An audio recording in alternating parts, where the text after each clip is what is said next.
igreja está firmada. Mateus capítulo 16, a partir do versículo 13. Amém, misericórdia? Amém. Glória a Deus. Capítulo 16, versículo 13. Eu espero aqui um pouco. Estou vendo aqui os coreanos. Te aguardo um pouquinho. Amém? Então me acompanhe. E chegando Jesus às partes de Cesareia de Filipe, interrogou os seus discípulos dizendo: quem dizem os homens ser o Filho do Homem? E eles disseram: um João Batista, outros Elias, e outros Jeremias ou um dos profetas. Disse-lhe ele: e vós, quem dizes que eu sou? E Simão Pedro respondendo disse: tu és o Cristo, Filho do Deus vivo. E Jesus respondendo disse-lhe: bem-aventurado és tu, Simão Bar-Jonas, porque não foi carne e sangue quem tu revelou, mas meu Pai que está nos céus. Pois também eu te digo que tu és Pedro, e sobre esta pedra edificarei a minha igreja, e as portas do inferno não prevalecerão contra ela. Repita comigo: e as portas do inferno não prevalecerão contra ela. Versículo 19: eu te darei a chave do reino dos céus, e tudo o que ligares da terra será ligado nos céus, e tudo o que desligares na terra será desligado nos céus. Então mandou seus discípulos que a ninguém dissesse que ele era o Cristo. Oramos ao Senhor. Pai querido, eterno Deus, nós te louvamos e te exaltamos por tudo aquilo que já aconteceu aqui neste lugar, pelas orações, pelos louvores entoados, pelas coreografias, Senhor, pelos momentos que tivemos de comunhão. Mas eu venho te pedir neste momento que não venha ser eu, mas o teu Espírito, que eu possa, Senhor, ser tua boca neste lugar. Pai querido, que as mentes venham ser trazidas até aqui para a honra e para a glória do teu nome, onde nós repreendemos toda ação contrária à tua, Senhor, toda a confusão de mente, Pai, porque a confusão de mente vem do homem, mas de ti vem a palavra reta, a palavra rema, a palavra de direção, Senhor, vem de ti. Pai querido, que possamos ouvir a tua palavra, e mais do que isso, que possamos sair daqui nesta noite entendendo que tu és o alfa e o ômega, o início e o fim. Tu és aquele que pode todas as coisas. Tu és aquele que tem o firmamento sobre o teu controle. E a tua palavra vai dizer que com o antebraço o Senhor consegue medir as águas. Tu és poderoso, Pai. Vem sobre nós, Senhor. Quebra as cadeias desta noite. Vem tirar os grilhões, Senhor, do meio do teu povo. Tu és aquele que liberta. Tu és aquele que transforma. Tu és aquele que põe de pé o abatido e abate aquele que se exalta.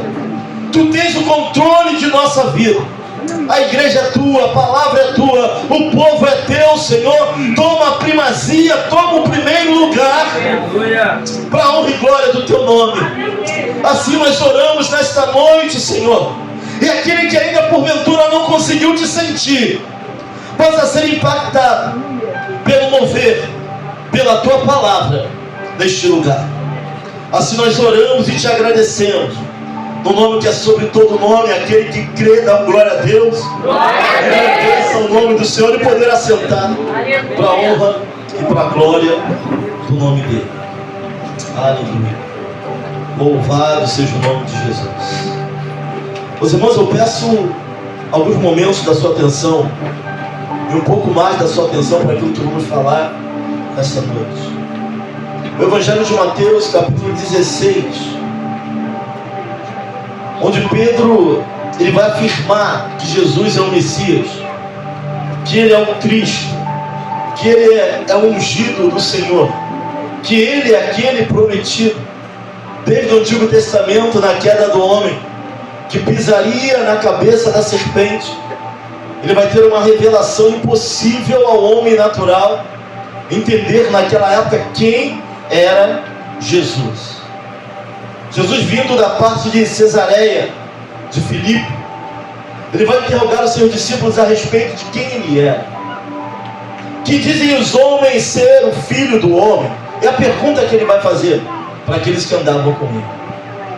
Sabe por quê? Jesus já estava mais ou menos há 2 anos do seu ministério. Alguns estudiosos vão dizer que ele estava no meio do seu ministério. E a fama dele havia crescido, mas também a rejeição.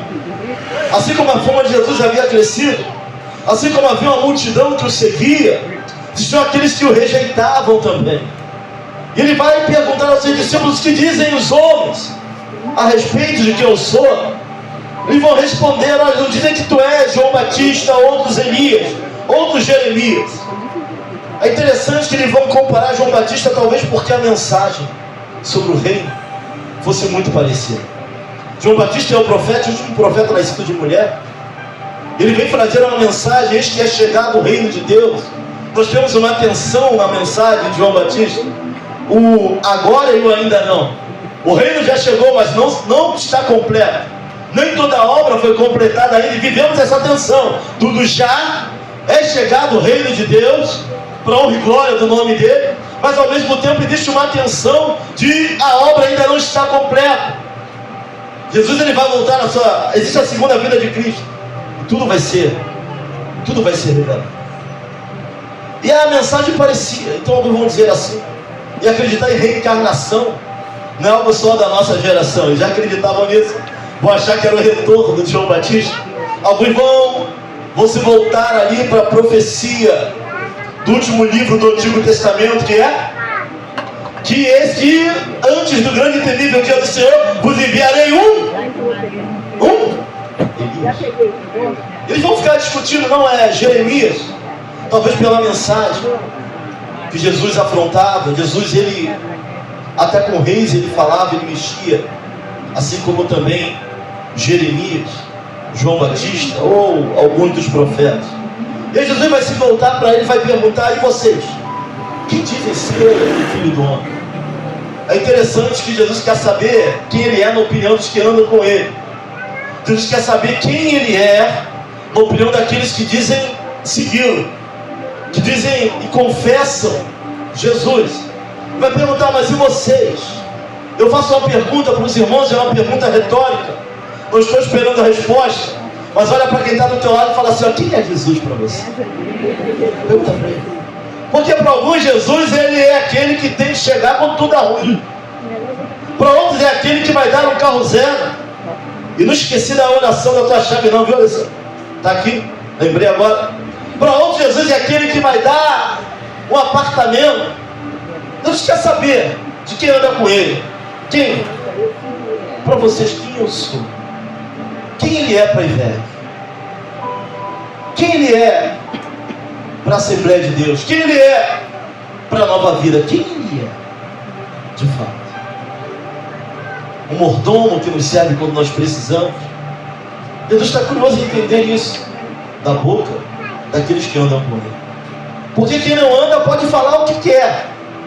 Quem não conhece, mas para quem conhece, para quem confessa, para quem já está há algum tempo, mais ou menos um ano e meio, ouvindo seus ensinamentos, vendo seus milagres, ele queria saber a posição de quem andava com ele, de quem ele era.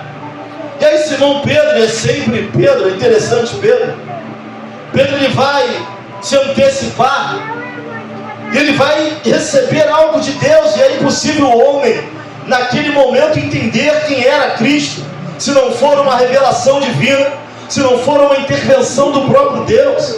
Ele vai dizer: e vós quem dizem que eu sou? E Simão Pedro vai responder: tu és o Cristo, tu és o Filho do Deus vivo.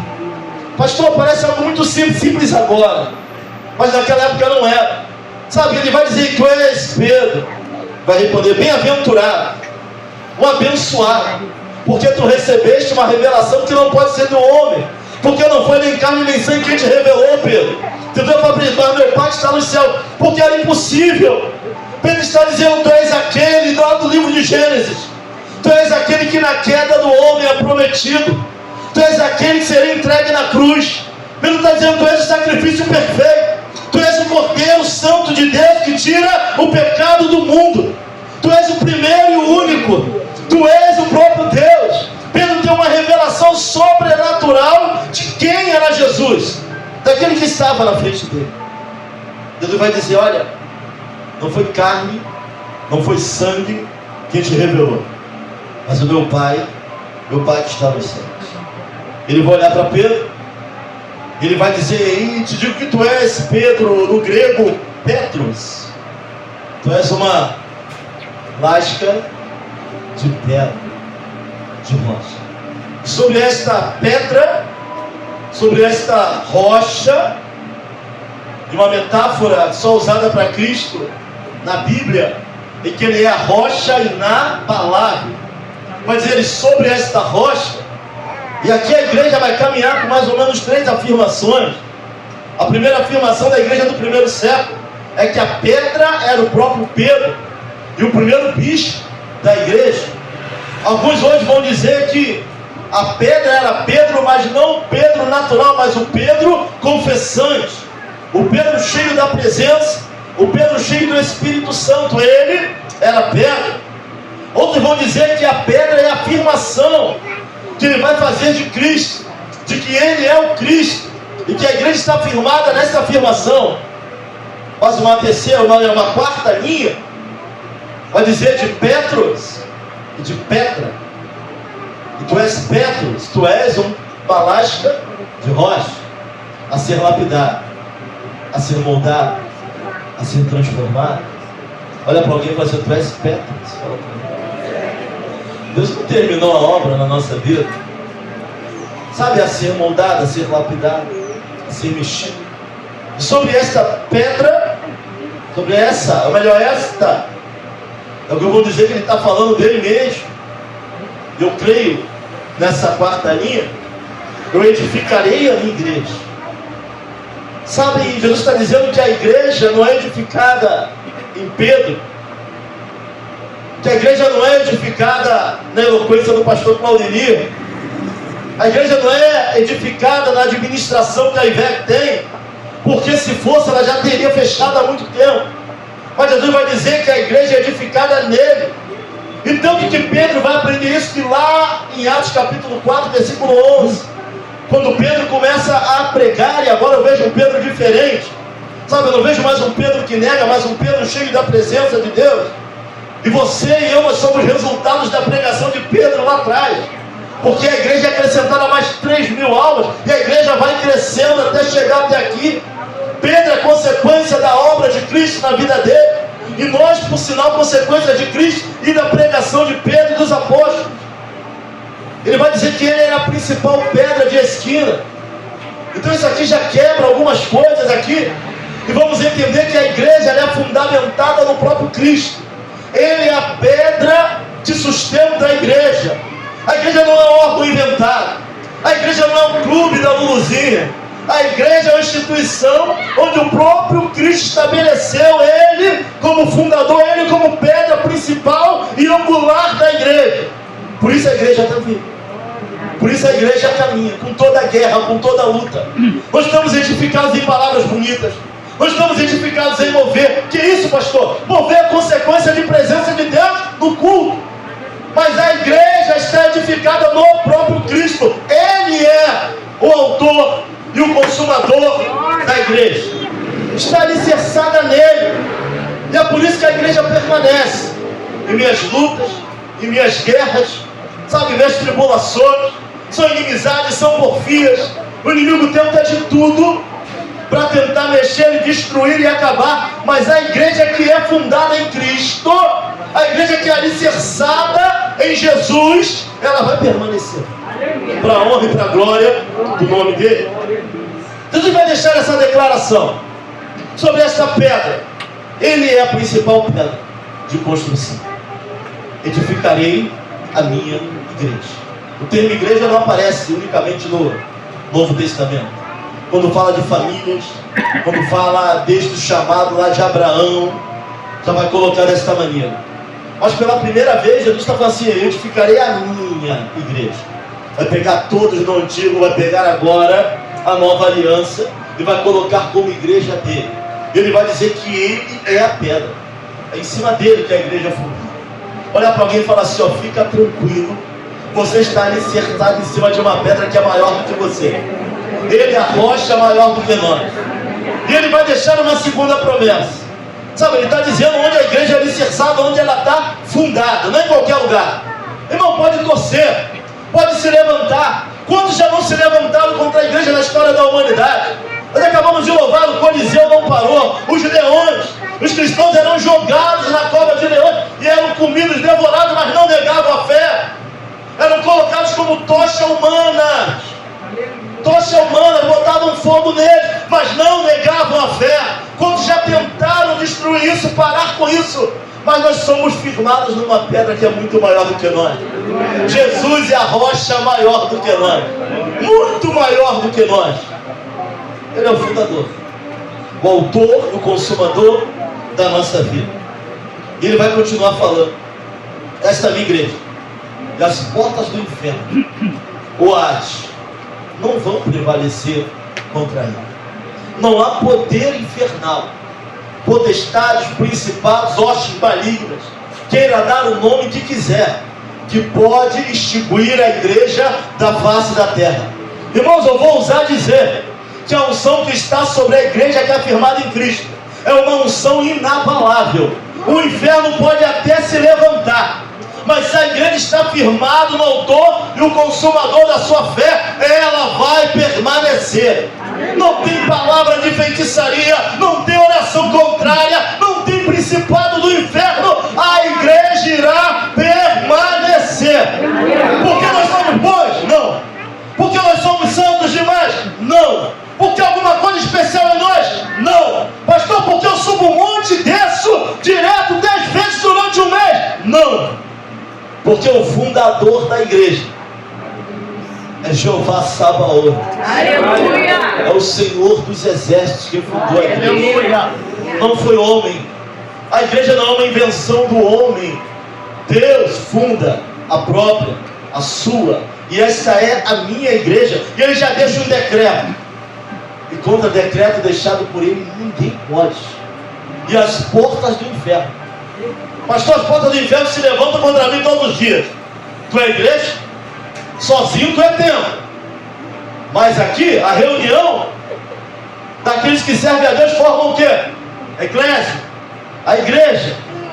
Você sozinho pode até ser algo mais fácil. Mas quando ele fala da igreja, olha para o lado, olha para trás, olha aí, ó. Olha para o lado, olha para o outro lado, olha para trás. Como igreja, dá para ele não. Existe um decreto, uma ordem sobre a nossa vida. Esse decreto não tem como tirar. Quem deixou foi ele. E contra decreto não tem como. E as portas do inferno não vão se levantar. Mas prevalecer? Não vão. E a ideia que nós temos sobre a igreja é que o inferno avança, a igreja defende. Não é isso não. A igreja já tem uma ordem para crescer. Você não entendeu? A igreja tem uma ordem para crescer. Quem avança é a igreja, não é o inferno não. A igreja avança, a igreja prega. Onde um crente passar, o evangelho precisa ficar. Sabe, a porta do inferno que tem que se cuidar, não é a igreja não. A igreja tem que avançar. A ordem é para marchar. E esta é a igreja, esta é a minha igreja. As portas do inferno não vão prevalecer contra ela. A igreja vai ficar de pé. Pode avisar que nós estamos de pé. Aleluia. Avisa você para o inimigo: eu estou de pé. Aleluia. Declara para o inferno poder ouvir e entender. Apesar de todas as investidas, como igreja, nós vamos permanecer. Aleluia. Deixa uma ordem no mundo espiritual. Permaneceremos de pé, para a honra e para a glória do Senhor. E já não falo de denominação, eu falo da igreja invisível, da igreja de Cristo. Eu estou falando de práticas. Estou falando do povo de Deus como igreja.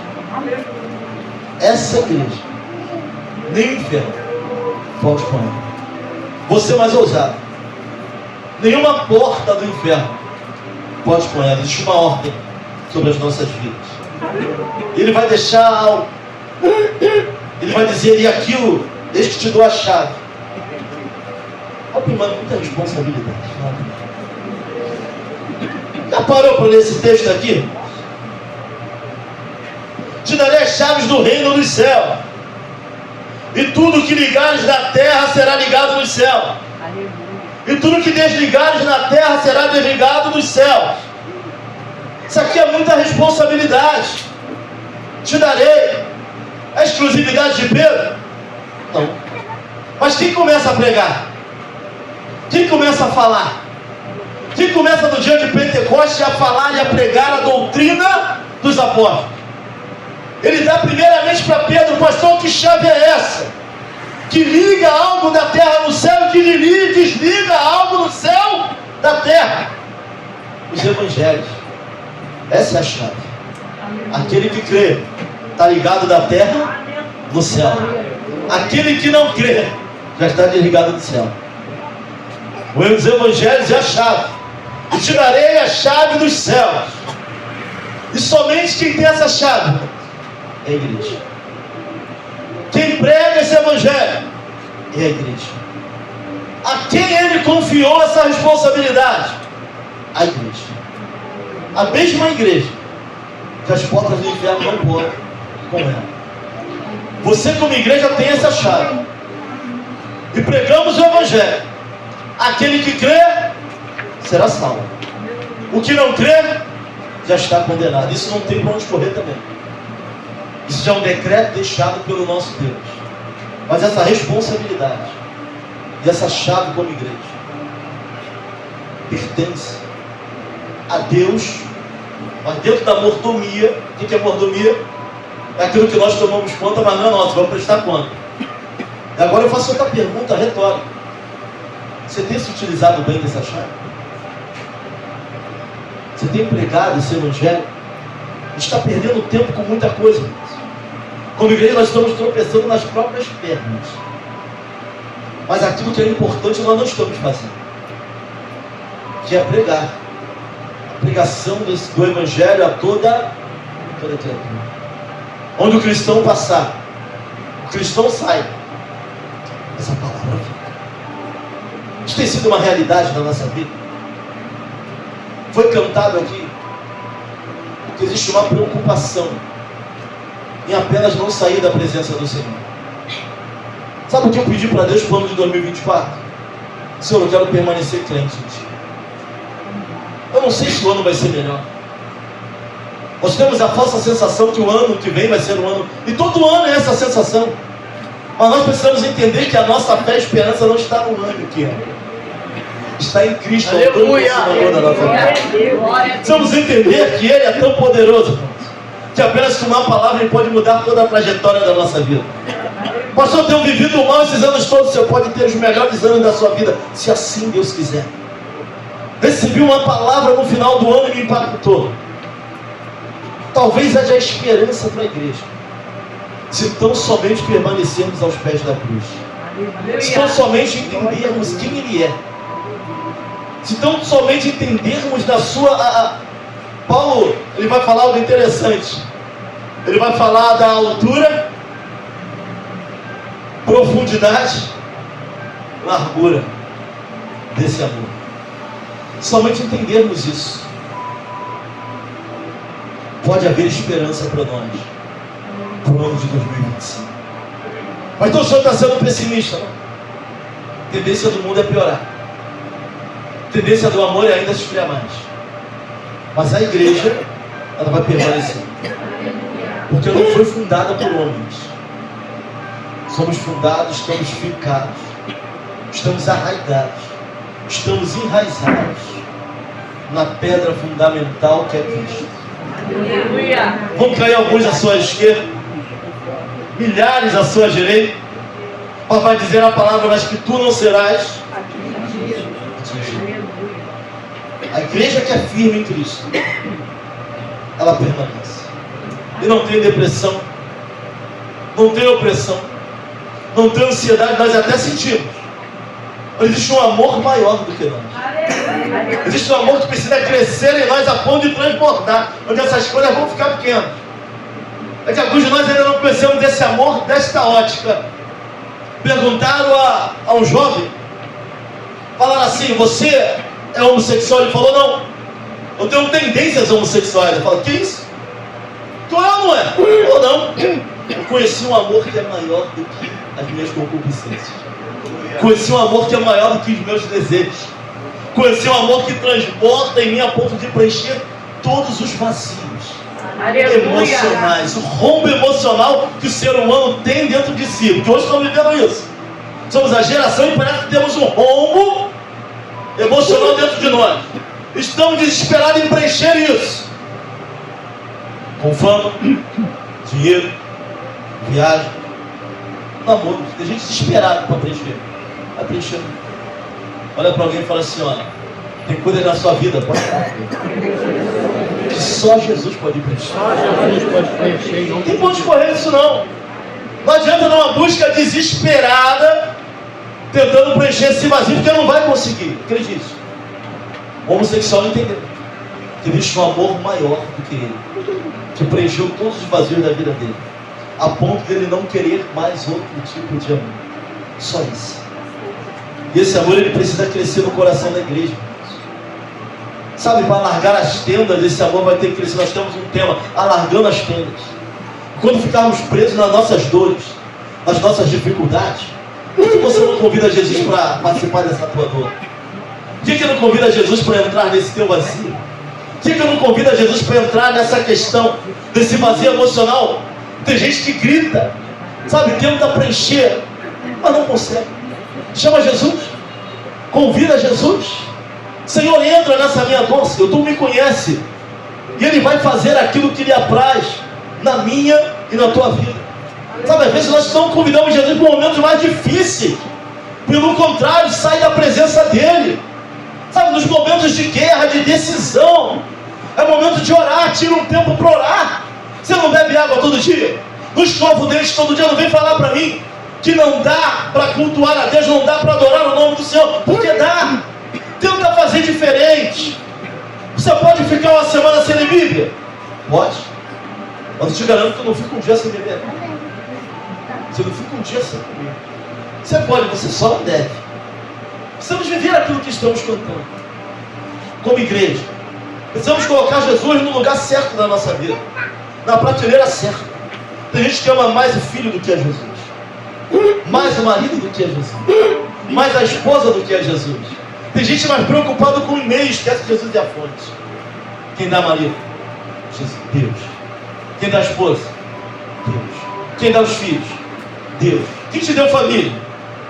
Deus. Estamos preocupados com os meios. Esquecemos que Ele é a fonte. Sabe, como igreja, arraigada, enraizada em Cristo.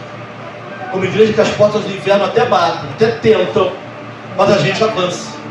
Para a honra e para a glória do nome dele. Sabe, difamação não quebra crente não. Deslealdade, agora a falta de presença aqui. Vamos permanecer nele, para a honra e glória do nome dele. Se somos igreja, estamos firmes em Cristo. E essa revelação aqui é algo tremendo. Nem as portas do inferno irão prevalecer sobre a nossa vida. Sabe, são 4 anos de existência. Vamos orar pelas outras igrejas. Vamos orar pelos outros ministérios. Para que Deus firme cada dia mais. Para que possamos ter que seja algo simples, mas seja de verdade. A visão certa daquele que nos chamou para a sua maravilhosa luz. Sabe que para a honra e glória do Senhor, nós temos muitos outros aniversários. Mas entendendo quem nós somos, entendemos de onde nós saímos, entendendo quem nos chamou para esta obra, entendendo também que a obra não pode parar. É pela fé. Não é no sentido. Não adoro porque sim. Adoro porque creio. Adoro porque sei. Creio. O que Ele fez em quem. Isso é estar arraigado em Cristo. É adorar quando tudo vai bem, mas saber exaltar quando tudo vai mal. É saber adorar quando Ele abre as portas, glorificar o nome dEle quando as portas são fechadas. Se estamos nas mãos do Senhor, tudo vai cooperar para o nosso bem. Nós é que não temos a paciência e nem a visão de entender o que Ele está fazendo. Mas muito melhor é o que Ele faz do que aquilo que eu faço. Muito melhor é a porta que Ele abre do que a que eu tento arrombar. Se não está abrindo, tem alguma coisa. Se Ele fechou uma porta aqui, porque o teu está melhor para você em outro lugar. É você que não está entendendo isso. Só não deixa de adorar e agradecer o nome do Senhor. Como igreja, permaneça. Que o ano de 2025, irmãos, seja um ano de crescimento para nós. Eu não falo de crescimento só físico, mas de crescimento espiritual. De crescimento no entendimento. Sabe, é necessário entender, é necessário interpretar. Sabe, é necessário pegar todo o dom, tem que ser doutrinado na palavra. Sabe, seja qual for o dom que você tem que levar para a palavra. Tem que ver se é Deus ou não falando. Como eu vou saber disso, pastor? Na palavra. Se bate com aquilo que a palavra diz ou não, se não bater, não é Deus. Pode ter o talento que for, mas tem que ser disciplinado na palavra. Só vamos ter uma igreja firme, uma igreja forte. Sabe, uma igreja com fome de crescimento. Se entendermos isso. E sobre esta pedra, sobre a obra que Ele fez, sobre tudo aquilo que Ele significa, sobre a sua obra expiatória, sobre a sua obra salvífica, sobre a sua obra redentora, é nisso que nós nos garantimos. Não é em nós, é nele. Tudo aquilo que Ele é e significa para nós. E esta é a minha igreja. E as portas do inferno não prevalecerão contra ela. Não sei qual é a realidade que você está vivendo hoje, mas eu quero, no nome poderoso de Jesus, te encorajar a permanecer. Pastor, está difícil. Não, impossível é sem Ele. Difícil com Ele não é nada. Ele pode operar, Ele pode fazer. Aleluia. Permaneça na presença do Senhor. Sabe que no ano de 2025 venha estreitar o teu relacionamento, venha colocar o Senhor como prioridade na tua vida. Meus irmãos, tudo foi criado pelo espiritual. Sabe, disse Deus, haja luz. Ele fez algo onde não tinha nada. O Espírito do Senhor movia-se sobre as águas, arquitetando e mostrando que Ele é poderoso para criar onde não tem. Nós precisamos dar mais ênfase ao espiritual. Se existimos hoje é devido ao espiritual. Deus nos criou do nada. Todos os deuses têm alguma imagem. Afrodite, Apolo, Ele não. Sabe, Ele vai olhar no homem, vai fazer o homem do barro e vai dizer, façamos o homem. Sabe qual é a imagem de Cristo na terra? Qual é a imagem de Deus na terra? Olha para ele estar do seu lado e fala assim, é você. Façamos o homem a nossa imagem e semelhança. O relacionamento dele com Deus, com a igreja, é tão íntimo que Ele sopra o fôlego de vida sobre nós. Você querendo ou não, você é um ser sobrenatural. Só o homem tem o fôlego de vida de Deus dentro dele. Você pode até não querer, mas você foi criado para adorar o nome dele, para ter relacionamento com ele, para andar com ele. Tu pode até não aceitar isso. Pode levar a tua vida do jeito que você quiser. Pode só ser um membro de igreja, chegar aqui e sair sem nem mesmo assumir aquilo que Deus nos chamou para fazer. Mas acredite, completo, chegar no final da vida e entender. Chegar no final da tua carreira completo vai ficar difícil. Você pode tomar a decisão que você quiser, mas como homem sobrenatural, como ser sobrenatural, que tem o fôlego de vida de Deus, como imagem e semelhança do que Deus é no mundo espiritual da terra. Afrodite tem imagem. Os santos que eles adoram por aí tem imagem. Deus não. Façamos o homem a nossa imagem e semelhança. E Ele vai assumir no Novo Testamento. E esta é a minha, o mesmo homem que Ele fez, para ter intimidade com Ele, vai colocar como a minha igreja. Nós somos a imagem. Nós somos a imagem da terra, daquilo que Deus é. Não tem estado de barro, a imagem de Deus. Façamos o homem a nossa imagem e semelhança. Sou eu e você, a sua igreja, a sua criação mais como menina dos olhos do Senhor. Somos nós. É responsabilidade, é. Não fomos criados para isso. Não porque Deus estava carente, que Ele transborda. Transborda tanto a ponto de criar todas as coisas. Igreja, imagem e semelhança de Deus. Sabe, que Deus nos abençoe. Possamos entender nosso papel, onde nós estamos fundamentados. Alargando a tenda, já existe uma ordem para você. Já existe uma ordem para você. As portas do inferno não vão prevalecer, a igreja cresce. E o inferno recua. E a ordem é essa. Para a honra e glória do nome.